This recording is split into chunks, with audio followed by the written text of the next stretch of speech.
Tolong lah. Hai, long time no see.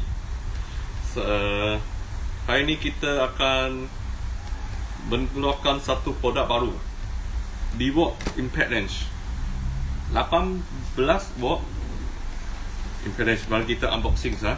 Sini tengok. Okay, ini carrying case, cantik sekali. Okay, mari kita open. Okay, kita tengok dalam carrying case ada datang satu mesin, dua bateri XR 5 ampere punya XR dengan satu charger. Okay, XR charger. Ini universal charger, boleh charging 10.8 sampai 18 volt.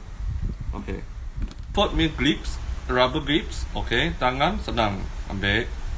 Okay, lain dengan speed control, ada 3 speed control dengan top setting. 1, number 2, number 3. Okay, dan boleh kerja dalam malam. Okay, berapa torque dia ni? Ini sebanyak 950 torque per newton. Okay, dia boleh open punya lorry punya tayar nak, kerana dia ada 950 Nm dengan 2400 impact wrench per minute. Okay, 2400 impact wrench per minute. Okay, sekian, terima kasih. Sampai hari ini saja. Apa-apa boleh call kita, Protools Hardware Sdn Bhd. Thank you.